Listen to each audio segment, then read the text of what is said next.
Donkey Skin. Once upon a time there was a king, so great, so beloved by his people, and so respected by all his neighbours and allies, that one might almost say he was the happiest monarch alive.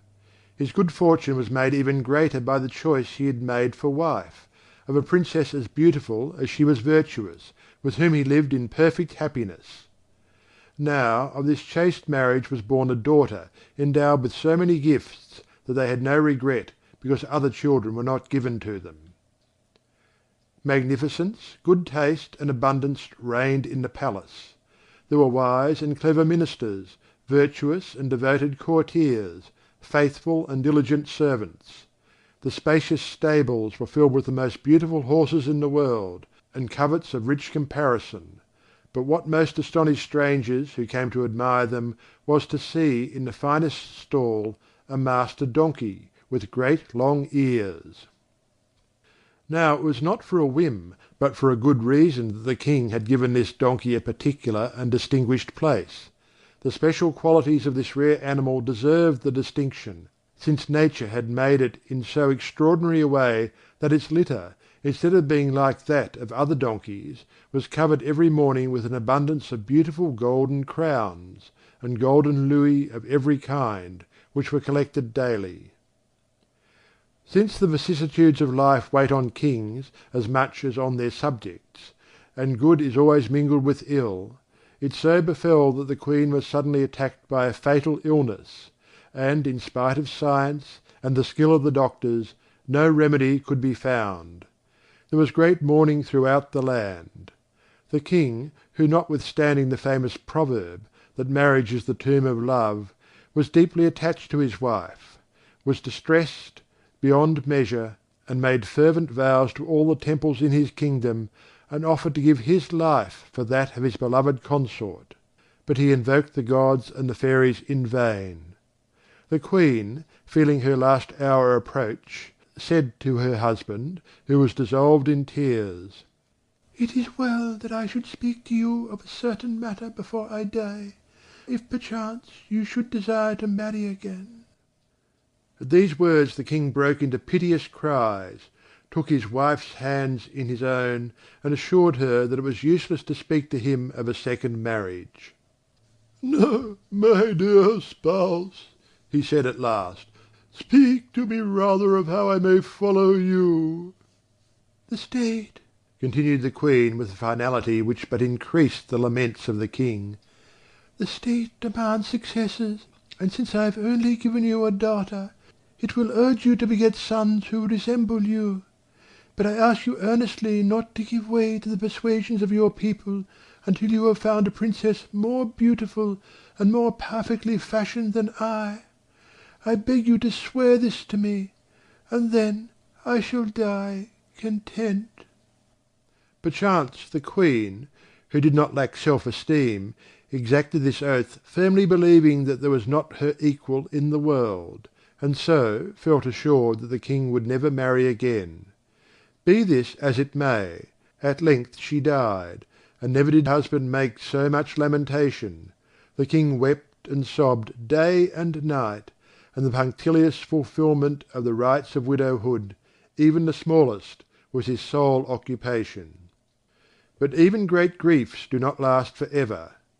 After a time the magnates of the state assembled and came to the king, urging him to take another wife. At first this request seemed hard to him, and made him shed fresh tears. He pleaded the vows he had made to the Queen, and defied his counsellors to find a princess more beautiful and better fashioned than was she, thinking this to be impossible.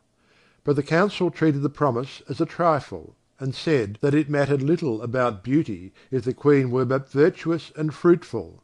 For the state needed princes for its peace and prosperity, and though, in truth, the princess his daughter had all the qualities requisite for making a great queen, yet of necessity she must choose an alien for her husband, and then the stranger would take her away with him.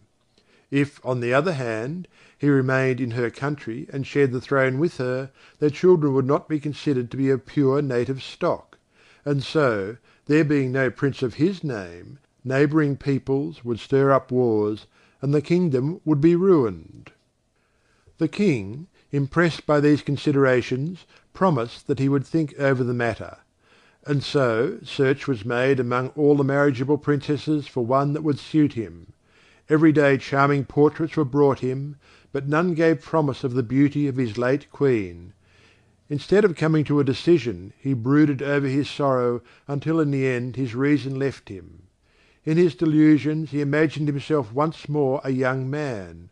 He thought the princess, his daughter, in her youth and beauty, was his queen as he had known her in the days of their courtship, and living thus in the past, he urged the unhappy girl to speedily become his bride. The young princess, who was virtuous and chaste, threw herself at the feet of the king her father, and conjured him, with all the eloquence she could command, not to constrain her to consent to his unnatural desire. The king, in his madness, could not understand the reason of her desperate reluctance, and asked an old Druid priest to set the conscience of the princess at rest. Now this Druid, less religious than ambitious, sacrificed the cause of innocence and virtue to the favour of so great a monarch, and instead of trying to restore the king to his right mind, he encouraged him in his delusion. The young princess, beside herself with misery, at last bethought her of the Lilac Fairy, her godmother. Determined to consult her, she set out that same night in a pretty little carriage drawn by a great sheep who knew all the roads. When she arrived, the fairy, who loved the princess, told her that she knew all she had come to say, but that she need have no fear, for nothing would harm her, if only she faithfully fulfilled the fairy's injunctions. "For, my dear child," she said to her, "it would be a great sin to submit to your father's wishes, but you can avoid the necessity without displeasing him. Tell him that to satisfy a whim you have, he must give you a dress the colour of the weather. Never, in spite of all his love and his power, will he be able to give you that." The princess thanked her godmother from her heart, and the next morning spoke to the king as the fairy had counselled her, and protested that no one would win her hand unless he gave her a dress the colour of the weather. The king, overjoyed and hopeful, called together the most skilful workmen and demanded this robe of them, otherwise they should be hanged. But he was saved from resorting to this extreme measure, since on the second day they brought the much desired robe. The heavens are not a more beautiful blue, when they are girdled with clouds of gold, than was that lovely dress when it was unfolded. The princess was very sad because of it, and did not know what to do. Once more she went to her fairy godmother, who, astonished that her plan had been foiled, now told her to ask for another gown the colour of the moon.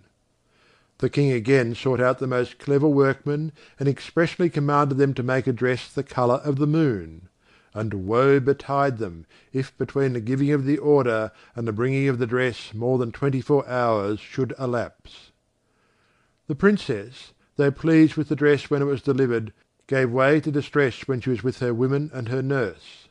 The Lilac Fairy, who knew all, hastened to comfort her, and said, "Either I am greatly deceived, or it is certain that if you ask for a dress the colour of the sun, we shall at last baffle the king your father.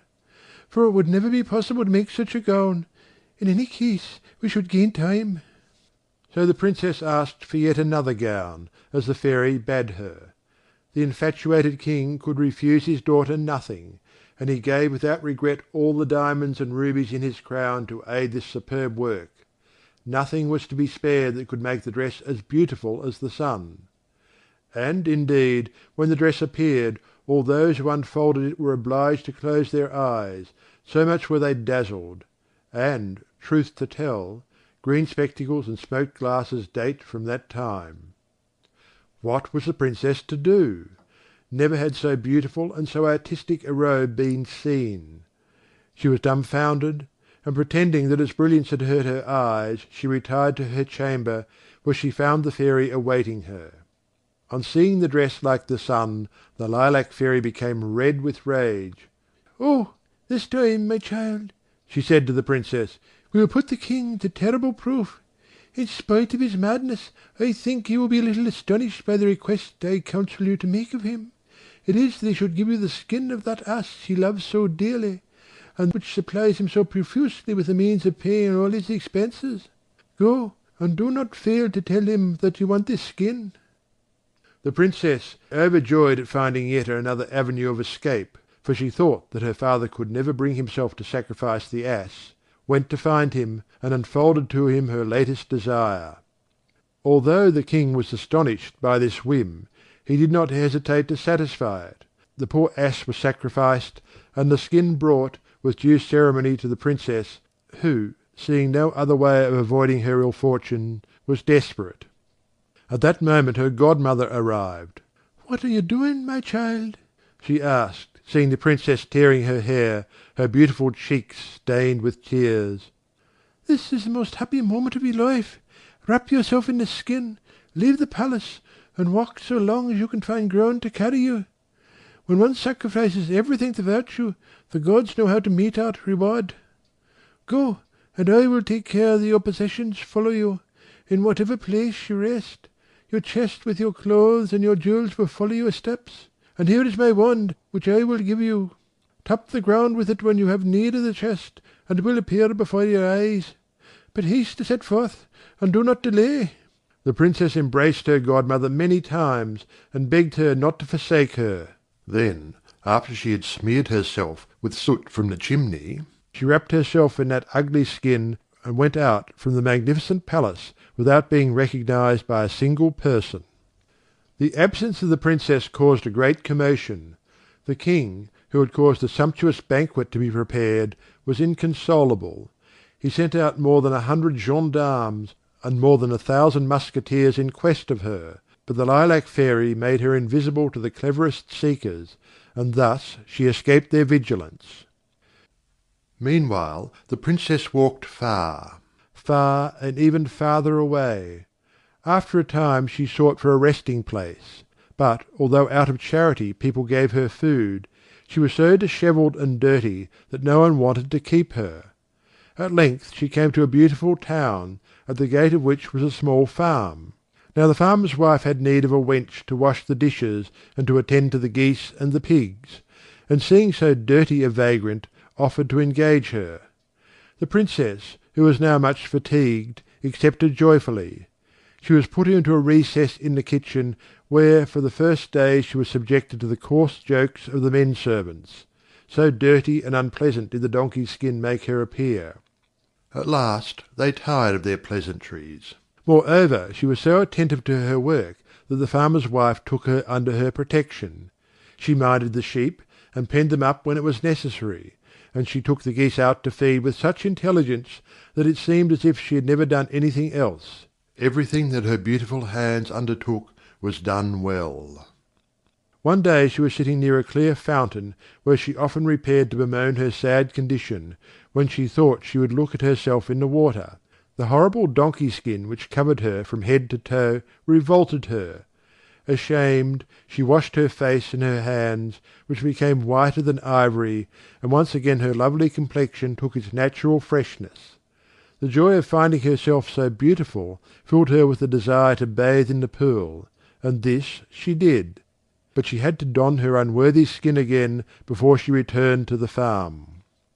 By good fortune the next day chanced to be a holiday, and so she had leisure to tap for her chest with the fairy's wand, arrange her toilet, powder her beautiful hair, and put on the lovely gown which was the colour of the weather. But the room was so small that the train could not be properly spread out. The beautiful Princess looked at herself, and with good reason admired her appearance so much that she resolved to wear her magnificent dresses in turn on holidays and Sundays for her own amusement, and this she regularly did. She entwined flowers and diamonds in her lovely hair with admirable art, and often she sighed that she had no witness of her beauty, save the sheep and geese, who loved her just as much in the horrible donkey skin after which she had been named at the farm. One holiday, when Donkey Skin had put on her sun-hued dress, the son of the king to whom the farm belonged alighted there to rest on his return from the hunt. This prince was young and handsome, beloved of his father and of the queen his mother, and adored by the people. after he had partaken of the simple collation which was offered him, he set out to inspect the farmyard and all its nooks and corners. In going thus from place to place, he entered a dark alley at the bottom of which was a closed door. Curiosity made him put his eye to the keyhole. Imagine his astonishment at seeing a princess so beautiful and so richly dressed, and withal of so noble and dignified a mien, that he took her to be a divinity.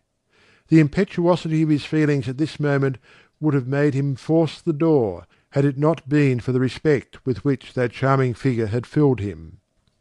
It was with difficulty that he withdrew from this gloomy little alley, intent on discovering who the inmate of the tiny room might be.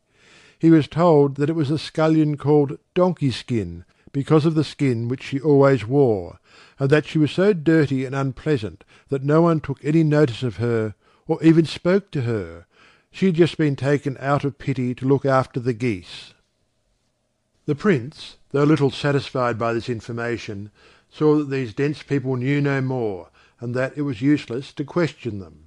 So he returned to the palace of the king his father, beyond words in love, having continually before his eyes the beautiful image of the goddess whom he had seen through the keyhole. He was so full of regret that he had not knocked at the door, and promised himself that he would not fail to do so next time. But the fervency of his love caused him such great agitation that the same night he was seized by a terrible fever, and was soon at death's door. The Queen, who had no other child, was in despair because all remedies proved useless. In vain she promised great rewards to the doctors. Though they exerted all their skill, nothing would cure the Prince. At last they decided that some great sorrow had caused this terrible fever. They told the Queen, who, full of tenderness for her son, went to him and begged him to tell her his trouble.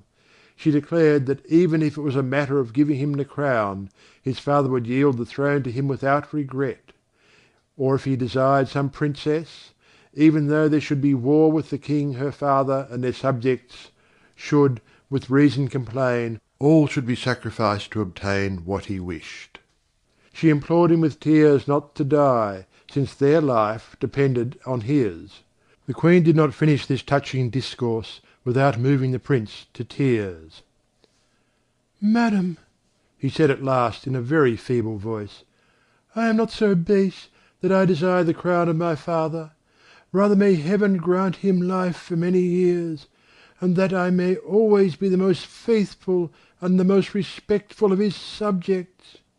As to the princesses that you speak of, I have never yet thought of marriage, and you well know that, subject as I am to your wishes, I shall obey you always, even though it be painful to me." "Ah, my son," replied the Queen, "we will spare nothing to save your life. But, my dear child, save mine and that of the king your father, by telling me what you desire, and be assured that you shall have it." "Well, madam," he said, "since you would have me tell you my thought, I obey you.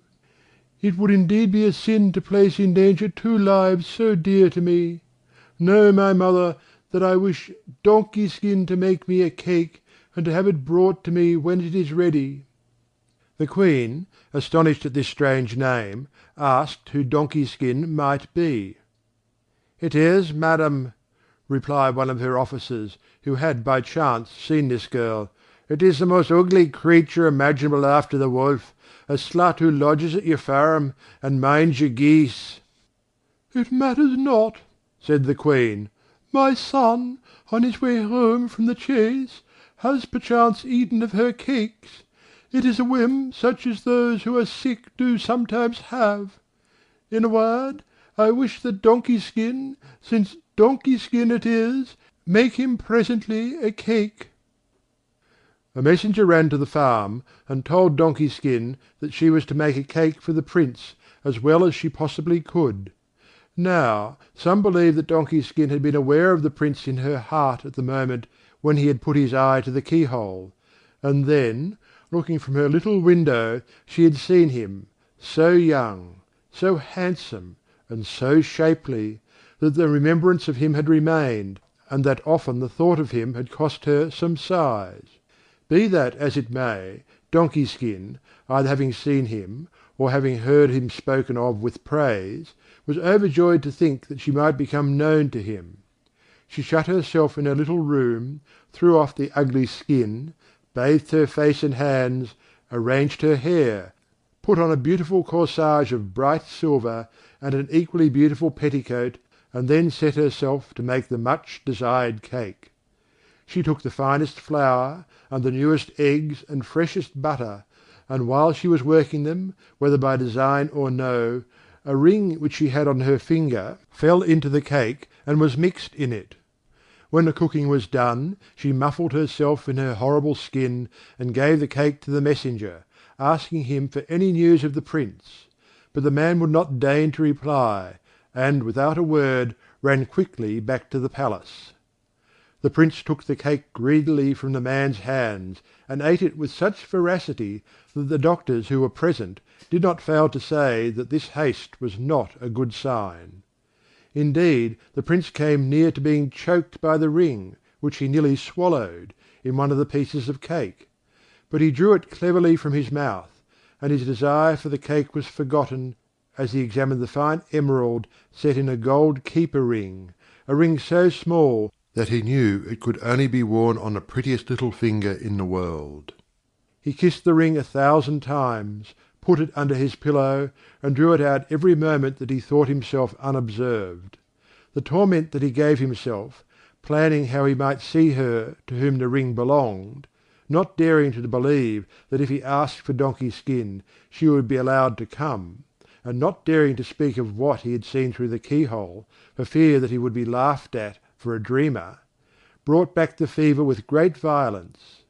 The doctors, not knowing what more to do, declared to the Queen that the Prince's malady was love, whereupon the Queen and the disconsolate King ran to their son. "My son, my dear son," cried the affected monarch, "tell us the name of her whom you desire. We swear that we will give her to you, even though she were the vilest of slaves." The Queen, embracing him, agreed with all that the King had said, and the Prince, moved by their tears and caresses, said to them, "My father and my mother, I in no way desire to make a marriage which is displeasing to you." And drawing the emerald from under his pillow, he added, "To prove the truth of this, I desire to marry her to whom this ring belongs. It is not likely that she who owns so pretty a ring is a rustic or a peasant." The King and the Queen took the ring, examined it with great curiosity, and agreed with the Prince that it could only belong to the daughter of a good house. Then the King, having embraced his son and entreated him to get well, went out. He ordered the drums and fifes and trumpets to be sounded throughout the town, and the heralds to cry that she whose finger a certain ring would fit should marry the heir to the throne. First the princesses arrived, then the duchesses, and the marquises, and the baronesses, but though they did all they could to make their fingers small, none could put on the ring. So the country girls had to be tried, but, pretty though they all were, they all had fingers that were too fat. The Prince, who was feeling better, made the trial himself. At last it was the turn of the chambermaids, but they succeeded no better. Then, when everyone else had tried, the Prince asked for the kitchen maids, the scullions, and the sheep girls. They were all brought to the palace, but their coarse, red, short fingers would hardly go through the golden hoop as far as the nail. "You have not brought that donkey skin who made me the cake," said the Prince. Everyone laughed and said, "No," so dirty and unpleasant was she. "Let some one fetch her at once," said the King. "It shall not be said that I left out the lowliest." And the servants ran laughing and mocking to find the goose girl. The Princess, who had heard the drums and the cries of the heralds, had no doubt that the ring was the cause of this uproar.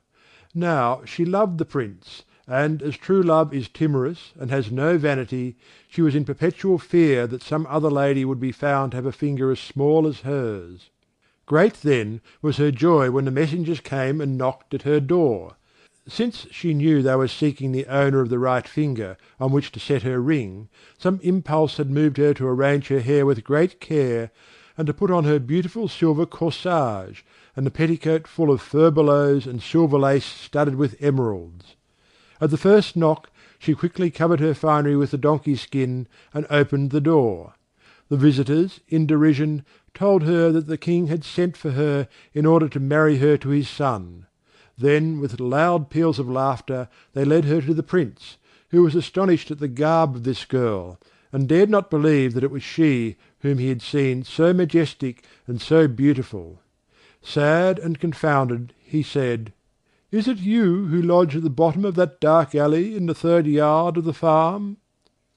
"Yes, your highness," she replied.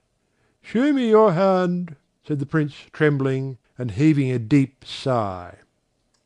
Imagine how astonished everyone was.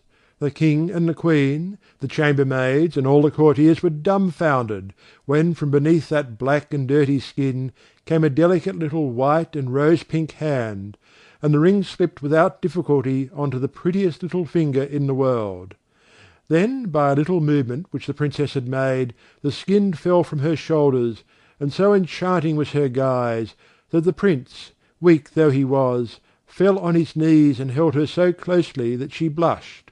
But that was scarcely noticed, for the king and queen came to embrace her heartily, and to ask her if she would marry their son. The princess, confused by all these caresses and by the love of the handsome young prince, was about to thank them when suddenly the ceiling opened, and the lilac fairy descended in a chariot made of the branches and flowers from which she took her name, and with great charm told the princess's story. The king and queen, overjoyed to know that Donkey Skin was a great princess, redoubled their caresses, but the prince was even more sensible of her virtue, and his love increased as the fairy unfolded her tale. His impatience to marry her, indeed, was so great that he could scarcely allow time for the necessary preparations for the grand wedding which was their due. The king and queen, now entirely devoted to their daughter-in-law, overwhelmed her with affection. She had declared that she could not marry the prince without the consent of the king her father, so he was the first to whom an invitation to the wedding was sent. He was not, however, told the name of the bride. The lilac fairy, who, as was right, presided over all, had recommended this course to prevent trouble. Kings came from all the countries round, some in sedan chairs, some in beautiful carriages. Those who came from the most distant countries rode on elephants and tigers and eagles. But the most magnificent and most glorious of all was the father of the princess.